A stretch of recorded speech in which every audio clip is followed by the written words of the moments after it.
Madame Mimi, ça fait combien de temps que vous êtes au centre d'accueil? 1 an et 3 mois. 1 an et 3 mois. Je suis arrivé au mois de juillet et le 1er juin. Comment était votre vie, Madame Mimi, quand vous êtes arrivée au centre d'accueil? Je suis arrivé au centre d'accueil, je n'avais pas de vie. Donc, je vécu vraiment des histoires affreuses dans ma vie. Donc, j'étais dans un mariage qui n'était pas un mariage. La personne que j'étais avec lui, il n'aimait pas Dieu. Quand j'ai commencé à chanter dans les églises, ça lui dérangeait.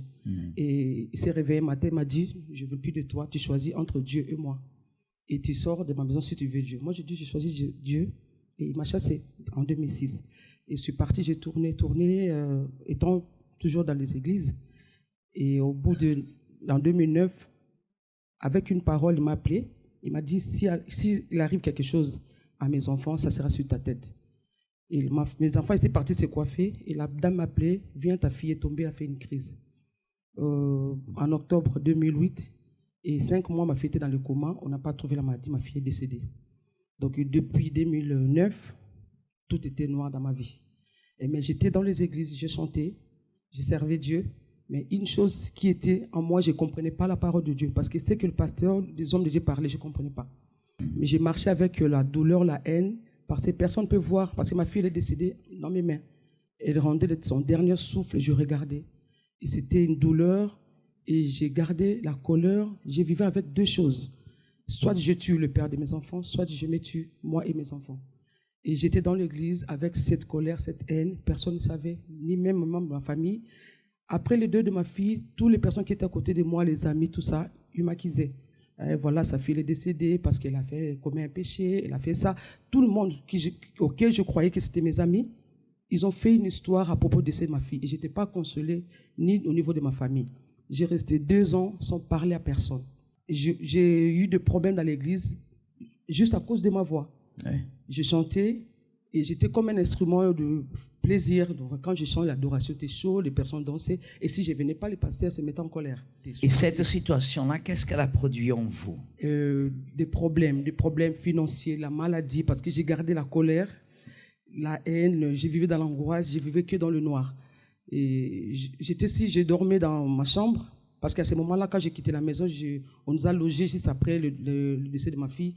Je ne comprenais pas que j'étais en 2 doigts de dépression. J'aimais bien rester dans le noir. S'il y avait la lumière, je n'aimais pas. Et c'est au travail qu'une femme qui m'a dit, attention Mimi, tu es en 2 doigts de faire la dépression. Je dis non, j'aime bien être dans le noir. C'est la seule chose que je savais, il y a un Dieu. Mais ce Dieu-là, il punit seulement. Et j'ai commencé à prier pour que le Dieu ne me prenne pas les 2 filles qui restaient. Parce que je me dis, bon, je suis personne de péché, voilà, et Dieu m'aime pas, Dieu aime seulement les autres personnes. Je n'arrivais pas à marcher, j'avais douleur de jambes, mais je sentais mes jambes lourdes. Et après, j'ai eu des problèmes de fibromes, et auxquels je suis arrivé à l'église parce que j'ai commencé à saigner non-stop pendant 3 mois.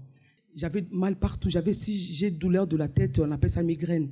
Ça peut prendre 2 semaines. Tout à fait. 2 semaines, même je prends les médicaments, ça ne part pas. Quand je suis arrivé au centre d'accueil, je ne comprenais pas. On m'a donné la place et j'ai continué le culte de 10 heures. Et c'est là, tout ce que le pasteur parlait, c'était nouveau. C'est comme si c'est la première fois que j'ai commencé à prier. J'ai commencé à faire la chaîne de prière. J'étais tellement malade et 3 semaines, j'étais guéri de fibromes. Et j'ai compris une chose. Avant de demander des bénédictions, il fallait d'abord réparer parce que mon intérieur était détruit. J'ai commencé à faire la prière, tout ce que le pasteur disait. J'étais en train pour me soigner. Et là, maintenant, je n'ai plus la haine. Tout ce qui passait dans ma tête est négatif parce que j'ai chargé la négativité en moi. Et là, maintenant, je suis guéri. Tout. J'ai demandé d'abord la guérison en moi. Oui. Et Dieu bénit. Les unes choses derrière les autres. La santé, professionnelle, financière. Je n'avais pas de vision parce que ma vie était là. Je me contentais du travail de 3 heures, 2 heures. Et maintenant, je projette des grands projets. J'ai dit, je me connais maintenant qui je suis. Avec des propos, tout ça. Il a envie de tuer le père des enfants. Ah non. Non. J'ai dit même à ma fille, tu demandes pardon. Donc là, je vis normal. Je ne dépends pas de quelqu'un. Même si on me dit, comme ça ne me dérange pas. J'ai une paix totale que j'avais perdue depuis 10 ans. Comment vous vous sentez? Trop bien, pasteur. Amen. Continuez. Amen. Dieu va faire au nom de Jésus. Dieu vous bénisse. Félicitations. Bonjour chers amis, soyez tous le bienvenue dans votre émission France en direct. Sachez d'une chose, le destin, ce n'est pas une question du hasard. Non, le destin, c'est une question de choix. Sachez d'une chose, ce n'est pas quelque chose pour qu'on vienne à attendre, mais c'est quelque chose que nous devons conquérir. Vous pouvez conquérir le succès, vous pouvez conquérir une santé rétablie, santé restaurée, vous pouvez conquérir une famille unie et protégée.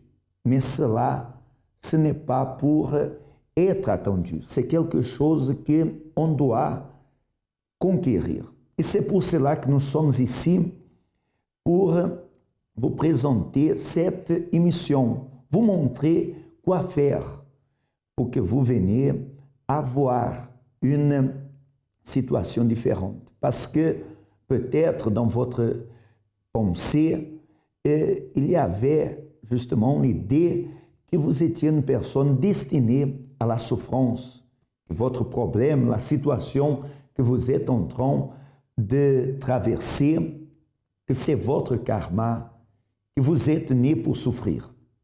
Et je peux vous affirmer et vous assurer que ce n'est pas vrai. Non, ce n'est pas vrai du tout, parce que vous pouvez avoir une vie complètement différente de celle que vous êtes en train de mener actuellement. Nous allons vous prouver à travers cette émission. Si vous êtes désespéré au point même de vouloir commettre le suicide, je veux vous présenter un ami qui est 24 heures disponible pour vous. Vous pouvez l'appeler à travers le 01 53 35 85 12 et sûrement vous allez recevoir l'aide que vous en avez besoin. Vous pouvez vous confier parce que vous allez être écouté et en plus vous allez être conseillé. Maintenant, je veux vous présenter comment était la vie de Raymond. Lui, il va nous raconter ce qu'il a vécu dans son passé. Accompagnez et nous allons revenir tout de suite après. Alors moi, je suis venu au centre d'accueil universel assez jeune. J'étais petit, je venais avec ma grand-mère à la base. Bon, j'avais entre 8 ans, etc. Mais à la maison, ça n'allait pas parce que déjà, premièrement, je n'ai jamais connu mon père. Ma mère, elle avait rencontré en fait un homme, mon beau-père, avec qui elle s'est mariée. Elle s'était mariée parce qu'après, elle a divorcé.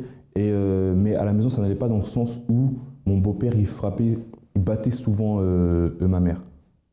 Je vivais dans la peur. À la maison, normalement, à la maison, c'est un lieu de sécurité où on se sent rassuré, mais là, à la maison, on avait peur. Et en plus de ça, on avait aussi des problèmes financiers.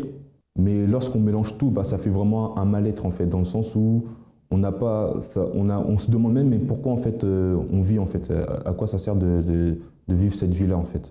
J'étais à l'école, j'étais dans une école en plus paradoxalement dans une école dans le 6e arrondissement.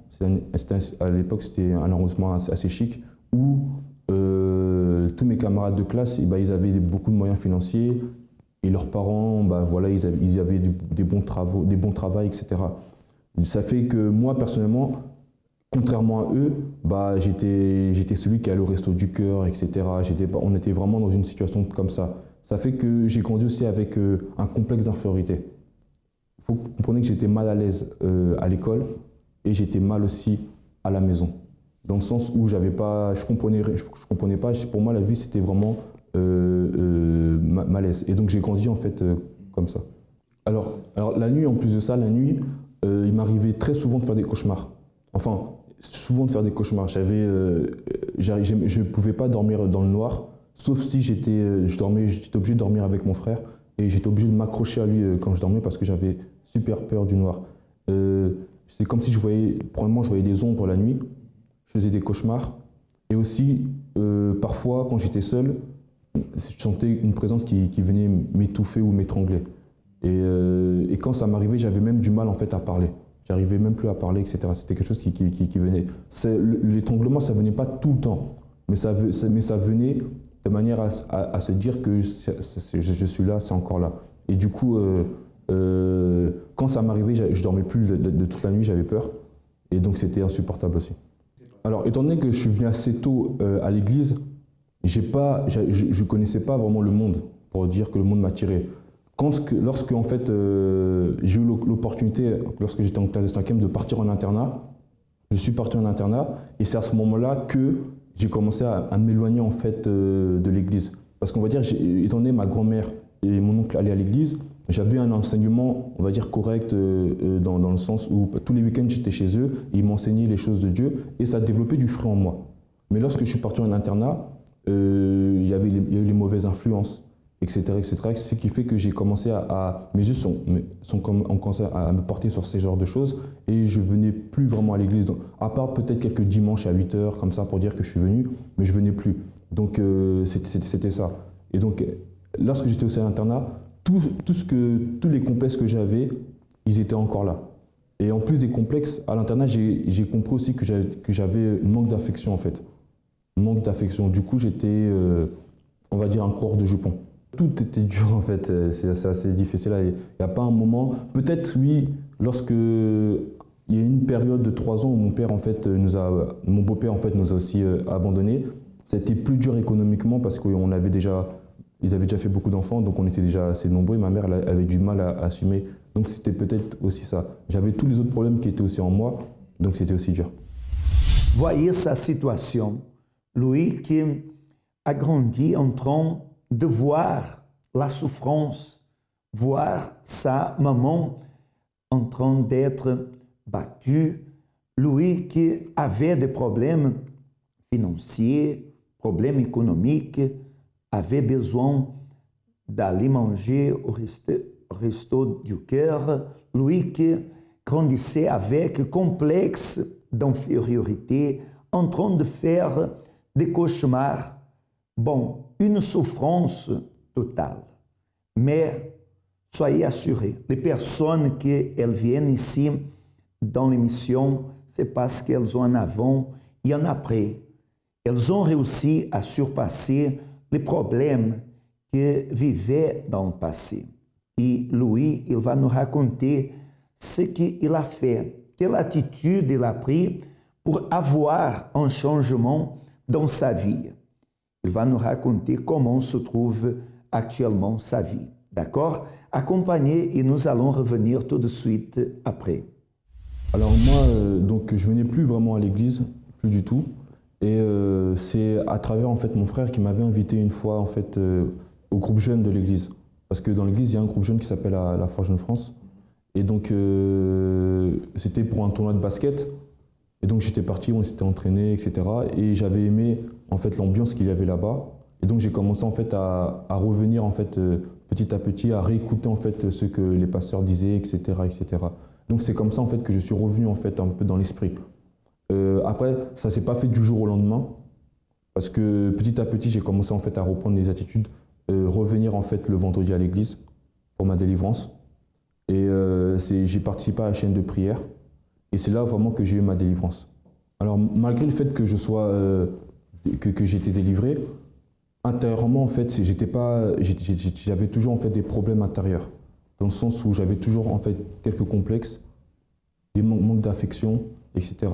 Et donc du coup, j'avais eu une liaison en fait amoureuse avec une personne. J'étais avec une fille et je m'étais tellement attaché à elle que ça m'empêchait en fait de développer en fait avec Dieu. Alors qu'est-ce qui s'est passé, c'est qu'il y a eu une rupture en fait avec elle et moi, et je l'ai mal vécu.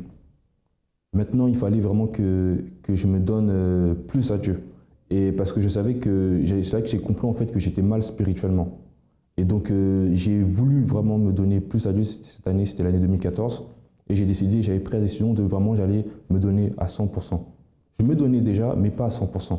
Là, j'ai décidé que je vais me donner à 100% dans les choses de l'esprit surtout. Alors, j'ai eu l'opportunité grâce au jeûne de Daniel, un jeûne très spécial en plus cette année qui a duré 40 jours. Et donc, je me suis lancé en fait dans ce propos, mais je m'étais déjà lancé depuis le début de l'année. Mais je me suis lancé dans ce propos et j'ai eu la paix, j'ai eu en fait ce qui me manquait, je l'ai eu. Le jeûne de Daniel, à cette époque-là, ça représentait en fait une opportunité pour rencontrer en fait Dieu. Dois-je me définir d'après mon passé? Mon compte bancaire est-il le reflet de mon intérieur? Et qui serai-je quand mon apparence commencera à faner? Nous pouvons refléter notre identité dans de nombreuses choses et finir par devenir un parfait étranger en se regardant dans le miroir. Dieu nous a créés à son image pour que nous ayons une vie confortable, intérieurement et extérieurement, fruit d'une droiture, d'une foi intelligente et d'une bonne conduite quotidienne.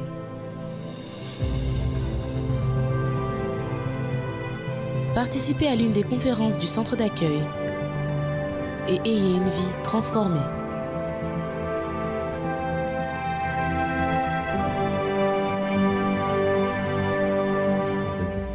Alors moi concrètement en fait pour le jeûne de Daniel, lorsque je suis rentré, pour moi je me suis jamais donné en fait, et je m'étais jamais donné vraiment un propos concrètement spirituel dans lequel il fallait donner corps, âme, esprit, il fallait tout donner en fait. Donc c'était dur pour ce sens. Mais d'un autre côté, on va dire que j'avais pas vraiment le choix.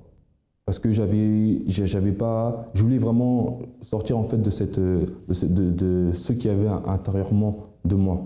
Et donc je me suis donné tout simplement et j'ai persévéré. En fait, ça a duré 40 jours, mais même après en fait, j'ai continué en fait à développer en fait ce propos-là. Alors je me suis débarrassé en fait de la tristesse que j'avais, de l'amertume. Je me suis débarrassé en fait du manque d'affection que j'avais, dû en fait à mon enfance, de tous mes complexes que j'avais. Et j'ai eu en retour quoi? La présence de Dieu. Comment ça s'est manifesté? Une confiance en moi. J'ai eu en fait un amour propre. J'ai eu comment dire? On va dire une vision pour ma vie, vouloir avancer. J'ai eu des projets, enfin j'ai des projets maintenant. Avant, j'avais pas de projet, je vivais, on va dire, je faisais les choses pour faire, mais j'avais pas de projet. Maintenant, j'ai un projet dans ma vie et je veux lutter en fait pour l'atteindre. Voilà comment c'est vraiment manifesté en fait toutes ces choses. Après, j'ai aussi eu le désir, surtout le désir de vouloir me donner plus à Dieu, de vouloir plus évangéliser, de vouloir plus le servir. Donc c'est ainsi que s'est manifesté en fait ce passage entre l'avant-jeûne de Daniel et l'après-jeûne de Daniel. Parce qu'avant le jeûne de Daniel, les choses de l'esprit ne m'intéressaient pas vraiment. Vraiment pas. Me donner à Dieu, ça ne m'intéressait pas. J'étais plus centré sur moi, sur ma personne, que sur les choses de Dieu. Et donc, après le jeûne de Daniel, toutes ces choses sont devenues, en fait, tout est devenu nouveau en fait en moi, intérieurement. Aujourd'hui, j'ai plus ce vide intérieur. Et en plus, j'ai pu en fait pardonner en fait mon père. Parce que, comme j'ai dit, j'avais jamais connu en fait, mon père. Il nous a abandonnés. Je pensais que je le connais pas, donc c'est pas un problème. Mais lorsqu'il est revenu en fait, me contacter en fait, c'était en 2013. Sur Facebook, il est venu et il m'a dit que je suis ton père. Il m'a expliqué cette situation. J'ai pas réussi en fait à lui parler plus parce que c'est à ce moment-là que je me suis rendu compte que j'avais fait en fait quelque chose contre lui. Et c'est justement après, c'est en 2014, après ce jeûne que je lui ai recontacté de moi-même et que je lui ai dit que non, que tout, même si ça a été compliqué par ton absence, bah, j'ai rencontré Dieu, tout va bien, aujourd'hui j'ai la paix, etc. Et j'ai même dit je te souhaite tout le bonheur, etc. Donc j'ai vraiment aucun problème avec lui. Et même s'il faut que j'aille le voir parce qu'il habite en Allemagne, et bah, j'irai, il n'y a pas de souci. À la maison, bon, ça c'est ce qui concerne en fait un peu plus ma mère. Ils ont divorcé mon père et ma mère. Mais voilà, maintenant, pour l'instant que je suis encore à la maison, j'aide ma mère. Il y avait aussi un problème entre ma mère et moi dans le sens où, étant donné qu'il n'y a pas eu d'affection entre elle et moi, ça fait que j'ai jamais dit je t'aime, des trucs simples comme ça. Et grâce en fait à tout ce qu'on fait, tout le travail qui est fait dans l'église, j'ai pu en fait briser en fait cette glace qu'il y avait entre moi et ma mère. J'ai déjà offert des roses, j'ai déjà dit je t'aime, la dernière fois j'ai offert un collier. Enfin, il y a plus d'amour entre elle et moi. Et ça, c'est vraiment un grand changement que j'ai vu dans ma maison. Le centre d'accueil, c'est c'est comme si c'était en fait un bout de paradis sur cette terre en fait. Ça représente vraiment l'opportunité de changer de vie, de recommencer à nouveau, même de bâtir sa vie pour ceux qui n'ont pas commencé et de vraiment de rencontrer Dieu. J'ai même pas les mots, comment dire, c'est vraiment une chance en fait que nous avons d'avoir Centre d'accueil universel. merveilleux de voir sa situation, comment il a réussi à avoir un changement dans sa vie. Voyez, aujourd'hui, il n'y a plus de complexe. Lui, il a une bonne entente entre lui et la famille. Il a réussi à pardonner justement les personnes qui l'ont blessé dans le passé. C'est une personne comblée. Vous voyez que le destin, ce n'est pas une question d'hasard. S'il avait laissé de côté son bonheur, il ne prenait pas son attitude, sûrement que sa situation allait s'empirer. Mais il a pris cette décision. Peut-être vous qui êtes en train de participer, vous avez déjà été invité à participer d'une réunion au centre d'accueil. Peut-être même vous avez déjà vu plusieurs cas véridiques, mais peut-être le préjugé, peut-être des excuses comme « je n'ai pas de temps ». Mais regardez une chose, quoi ces excuses, elles sont en train de vous donner? Quelle amélioration sont en train de vous apporter? Si vous dites « je n'ai pas de temps », vous voyez que vous avez tant de temps pour faire des choses qui ne vous ont apporté aucun bénéfice. C'est le moment de prendre un temps pour que vous veniez à faire quelque chose qui va changer votre histoire, qui va vous amener à un nouveau départ dans votre vie. Les portes du centre d'accueil, elles se trouvent quotidiennement ouvertes afin de vous amener à la réussite. C'est tous les jours ouverte afin de vous donner l'espoir et de vous amener à un nouveau départ. C'est à vous de prendre la décision. D'accord? Nous allons à d'autres cas véridiques et nous allons revenir tout de suite après. Avant d'arriver au centre d'accueil, j'étais quelqu'un de dépressif parce que je sortais d'une séparation, d'un divorce. Donc c'était mon fils, je précise que c'était mon fils de 13 ans qui s'occupait de moi. Parce que de par ce divorce-là, j'étais dépressive, j'étais devenue hyper tendue, je prenais beaucoup d'hypertension, je prenais des hypertenseurs, des anxiolytiques, voilà. Et j'avais pas envie de sortir, donc je restais dans mon lit. Donc c'est mon fils qui m'amenait à manger, tout le temps je dormais, même pour aller travailler. J'étais tout le temps en arrêt de maladie aussi, tout le temps en arrêt de maladie. Et je voulais voir personne. J'avais de la haine, beaucoup de haine par rapport à mon ex-mari. J'étais triste. Je sortais pas.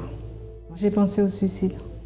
Parce qu'après, on ne voit pas d'issue. On se dit comment on va faire avec deux enfants, seuls, tout le temps malades, tristes. On n'a pas envie d'aller travailler, on n'a pas envie de se réveiller, on n'a rien envie de faire. Ben, le mieux, c'est de se suicider. Et puis après, le problème est réglé. Ben, à cause de ces arrêts, j'avais des problèmes dans ma vie professionnelle. Je recevais des semeurs que je déposais, comme j'ai dit en première partie, je déposais à la maison et tout. Et mon fils m'a incité, donc arrivé au centre d'accueil avec mon fils, mes deux enfants. J'ai entendu parler des bénédictions que Dieu peut faire dans notre vie si on agissait notre foi. J'ai entendu aussi parler du sacrifice. J'ai vu qu'il y avait des gens qui témoignaient par rapport, oui, j'ai sacrifié tant, ou j'ai tout mis sur l'autel et Dieu a fait, il a opéré dans ma vie. Alors je me suis dit, voilà, je vais me lancer aussi. Donc je me lançais corps et âme dans les sacrifices. J'ai fait plusieurs sacrifices, plusieurs propos aux campagnes d'Israël pour sacrifier pour ma vie. Maintenant, je suis complètement transformée. Parce que c'est vrai qu'avant, j'avais de la haine par rapport à mon ex. Dieu m'a appris à travers le Saint-Esprit à pardonner. Donc je ne suis plus triste, plus angoissée. J'ai pas pardonné à mon ex. Donc maintenant je vis plus paisiblement. Dans ma santé, voilà, maintenant ça va. Je suis plus malade. J'ai de la force, Dieu m'a fortifiée. Je ne prends plus d'antidépresseurs. Voilà.